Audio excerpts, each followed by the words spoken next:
Hello and welcome to another episode of our Brothers Creed podcast, where we talk about motivation, experiences, and we explore the world around us. We're the Thomas Brothers, and I'm Jared. And I'm Ethan. And today we are going to be talking about the Credo of Chivalry.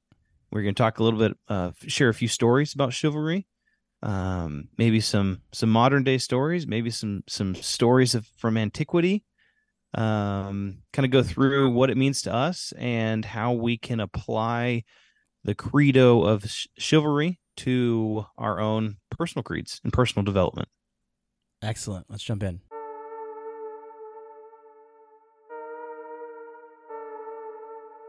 Yeah, I'm thinking I'm back. The most valuable commodity I know of is information. And that, my friends, is called integrity. That's called courage. Now that's the stuff leaders should be made of. Either you're somebody or you're nobody. You're not the devil. You're practice.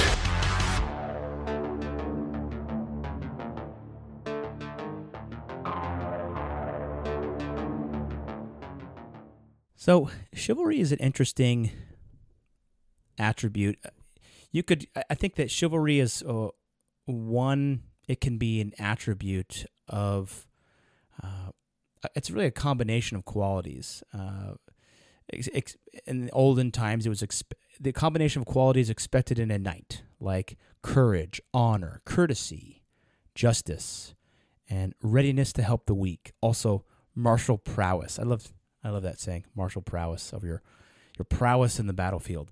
But these codes of chivalry were actually a precursor to like the Scout Law, which is just a set of qualities that make someone noble or just. It's kind of like a creed in itself, I guess. So in a way, the code of chivalry is kind of like your personal creed. It's just that creed. When we talk about credos, though, really those are kind of individual attributes. And so typically when chivalry is referred to in our modern times, it is mostly around like this romantic chivalry that, when people being nice, being kind, courteous and kind, especially with women. And so the attributes of kind of courage, honor, I mean, some of those are exemplified, but like mostly in the sense of taking care of a woman. So if you're like, I want a man who is chivalrous, like what that sometimes mean will be like, does he do chivalrous thing? Does he walk on the side of if you're walking on the sidewalk, does he walk on the roadside? Does he open doors for you? Does he put on your jacket? Does he give you compliments? buy you flowers? Does he buy you flowers? Does he, open car doors? Does he say yes, ma'am, and no, ma'am? Like those types of things are kind of what chivalry has become in our modern era.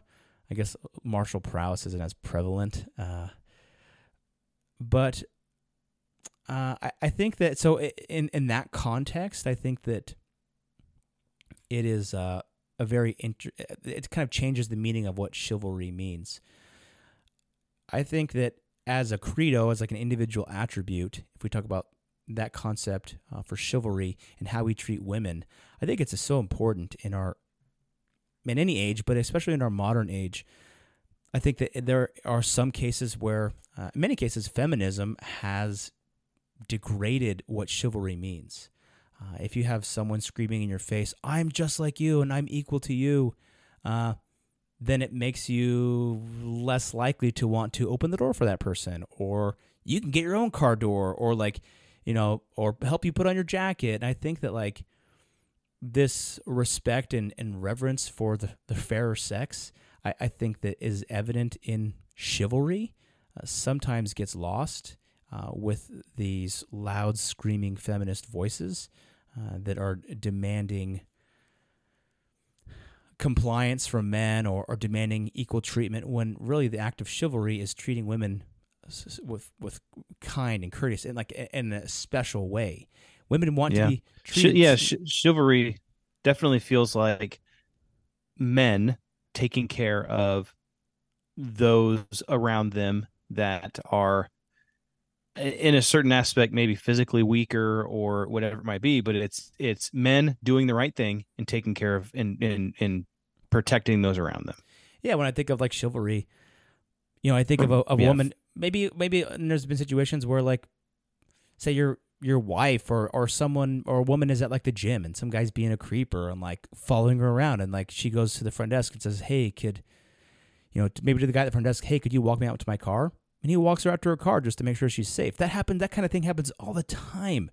Or like, pulling up on someone and saying like, "Hey, is there a problem here? Like, are you guys okay? Are you like that?" Is the type of men that we need in the world. Is men that will protect and watch out for women, because there are women are very. I would say they're more independent now than they have been in all of history, but they're still vulnerable in the sense of physically vulnerable in many ways.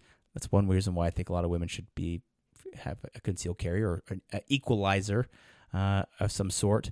But I think that there's still a lot of room for men to be chivalrous and to watch out for those that may be weaker physically than them, or that courteousness around them. And I think that there's been a couple times where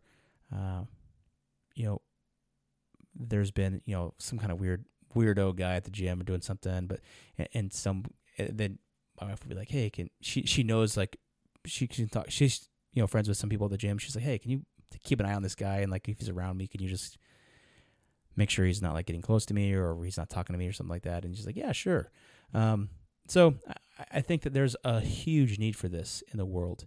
And if we get to the point where we're just like, "Yeah, well, she can take care of herself," and we just like ignore this, then I think that's the day when men give up on their, I think, God-given job is to protect the weak and protect women and respect women for who they are and for what.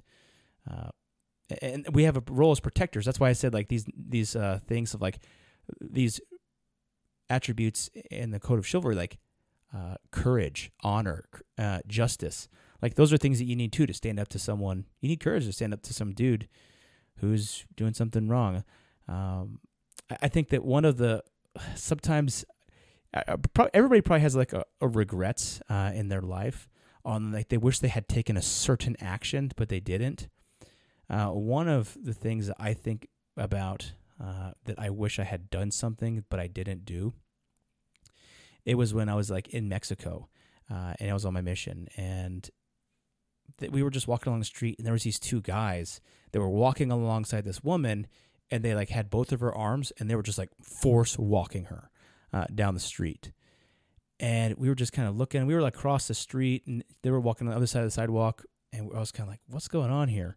And this guy, but I didn't do anything. I just was kind of watching, and this guy in a truck just pulled off the road, like almost onto the sidewalk in his big truck, got out, and was like, "You guys get out of here, like leave her alone." And they went one way and the girl went the other way. And I was like, that guy had balls. And that guy he had the courage to stand up and say something. And like that's like a personification to me of like that chivalry to protect. He didn't even know that woman. He didn't know who they was or who those guys were. But he pulled his car over onto the sidewalk, got out of his car. He could have easily just been like, "Oh, I'm in the car," and just kept going, but he didn't. And so for me, that was kind of or they could have pulled out a gun and shot him. Yeah, it's possible. I mean, so I don't know. That was kind of an example to me of chivalry. Yeah. I think that's great. And I kind of think of like, okay, well, what's the opposite of chivalry? The opposite of chivalry would be, the opposite of protecting someone who's weaker, which would be taking advantage of those who are weaker than you. Yeah. In lots of these different aspects.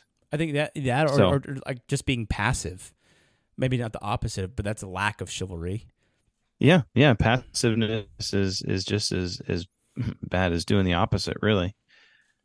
So obviously there's different key aspects that you said as far as chivalry goes: courage, honor, loyalty, courtesy, gallantry, all these different types of things. Well, the first thing that popped into my head when it came to chivalry was maybe more of that courage aspect. And so the story I had was a story of a man named Bill Lindler and an act of courage let's say some modern day chivalry that he expressed, or that he showcased. So in 2018, Hurricane Florence struck the southeastern part of the United States. And from this, there was widespread flooding and a lot of destruction that happened. So Bill Lindler was a firefighter from Charleston, South Carolina, and he was part of a rescue team that was sent out to save people that had been stranded by these quickly rising flood waters. And so they got sent out, his rescue team got sent out on a mission to save this elderly woman who was in basically immediate danger. She was stuck in her home, whether I think she might have been handicapped from what the story says, and she could not get out of her home, and the floods were coming up. So this woman named Christine Mainhold, she was trapped in her home. The floods were rapidly rising. The situation was getting very, very dire. So Bill and his team, they arrived on the scene, but the water had come in such a way that the current was very, very swift. And because of the height of the water and the current, they could not get their boats in far enough to the house to get to Christine, this elderly woman that was trapped. And so basically, without hesitation, Bill Lindler, he decided to take things into his own hands, and he jumped off of the boat and swam through these strong currents, navigated basically the flooded streets of where they were. And he was fighting these rising waters as well. He was fighting currents. He was fighting debris in the water. But finally, when he got to her house, he got inside of her house. He found her clinging halfway in and out of the water to a pole inside of her home. Man, wow. And so he managed to get her free. He managed to get her out of the house and get her to some higher ground that was a little bit further down from where the house was. He couldn't get her back to the boats just because of the danger of the water. But I feel like this is a great example of modern day chivalry. It is an example of someone who put others' needs before their own. It showed courage to jump into this nasty, murky, alligator disease-infested water that probably had dead people floating in it, right? Swimming out to save someone else's life who is not capable of saving themselves, by no fault of their own. And so this, I kind of consider it a selfless or courageous act of chivalry, was during a natural disaster, and it saved a life. It really kind of exemplifies some of these, maybe let's say, modern ideals that we can still instill in our lives today, of honor and bravery, and putting the well-being of others to a certain extent before our own. I think as parents, as fathers, a lot of times too, we do that with our own children, with our wives. Sometimes we make sacrifices so that others can be comfortable, or I'm talking about our kids, and we make sacrifices so that, we basically support those that are not strong enough to support themselves. Mm-hmm. Going back to, like we talked about at the beginning, in that chivalry. So that was a story that I thought was really cool. I love it. That was great story. What a cool, heroic story of someone really diving in, literally, to save someone else. That head first. They may not have even known. So really cool story. Yeah. Well, I think chivalry is definitely an aspect of our own personal creed that we can apply to our life. The conversations that we've had today, and with courage and courtesy and discipline and everything else that goes along with chivalry, if you wrap it all into one thing, it is taking care of others who potentially can't take care of themselves. I think it is something definitely that would build anyone's creed. So let's apply it to our lives. Let's see what we can do to become better, and let's build that creed together. Let's do it.